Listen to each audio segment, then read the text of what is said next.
Guy, you pumping iron or something? You looking big today? And you got your like It's XXL it's sweatshirt on. it's a sweatshirt. One of these what do they call these things? A hoodie. I don't know. Maybe. But somebody cut the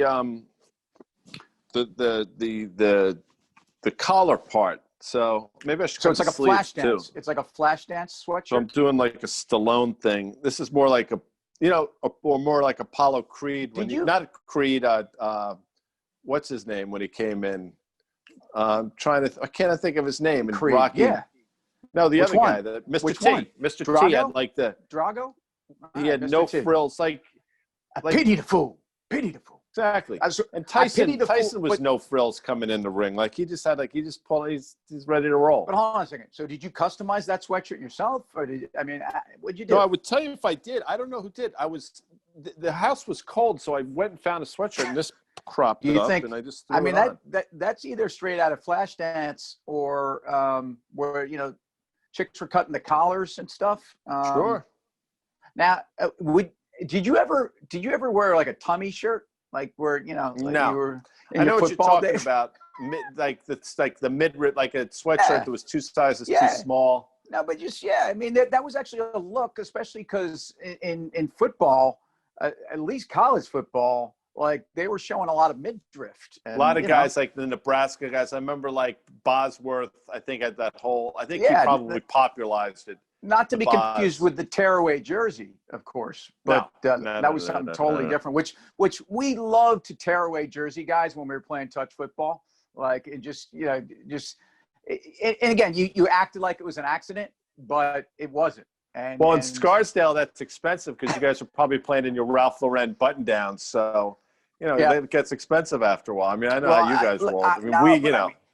Look, I'm sure a pair of J.C. Penney plain pocket jeans got torn off too in Croton. The thing about for us, we didn't have a lot of shirts. So if you were going to tear that shit away, pardon me, you were going to pay the price. So you're going to fight for it. Yeah. All right, for you guys, it was just sort of like, ha ha ha. I'll just get another one out of my closet. For us, it's like life or death stuff. I don't think I ever wore a Ralph Lauren shirt, FYI. But that's another story.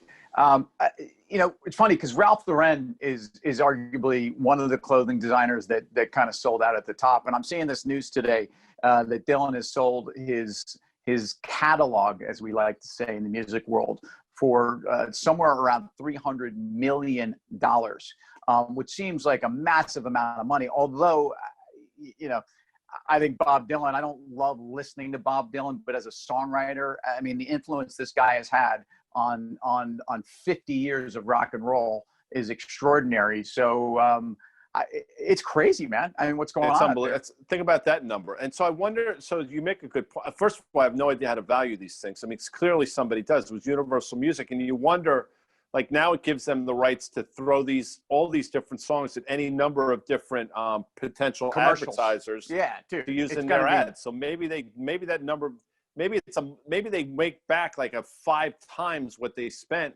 Good for Dylan, and I guess good for Universal Music. Well, look, I saw that your girl Stevie Nicks sold her catalog last week for upwards of $100 million. I don't know who would pay for any of that if you're only paying $300 for Dylan. So she's the one that actually stole something. I mean, I know you love her. I can't stand Stevie Nicks, man. That voice is great. I think Fleetwood Mac. For me, they're not a top 10. They're not a top. But they're in the top 25 bands for me, for sure. We're not talking about Fleetwood Mac. We're talking about Stevie Nicks. I mean, come on, man. A founding member of the band. I mean, you can't say Stevie Nicks without mentioning Fleetwood Mac. It's ridiculous. Look, you can't talk about Paul McCartney without talking about the Beatles. You can't talk, right? It's the same thing. You're talking about Fleetwood Mac, dude. We're not talking about the Beatles, all right? And but you're the guy that loves Carole King, so none of this should surprise me. By the way, she's a big fan of Commercial Break and Fast Money. She is, and she's tuning in to watch you clearly, and your midriff, your tummy shirt. But all right, so look, Airbnb and all these, some of these unicorns are rushing to market. Is this the top? I mean, you tell me. It seems like everybody's trying to cash out.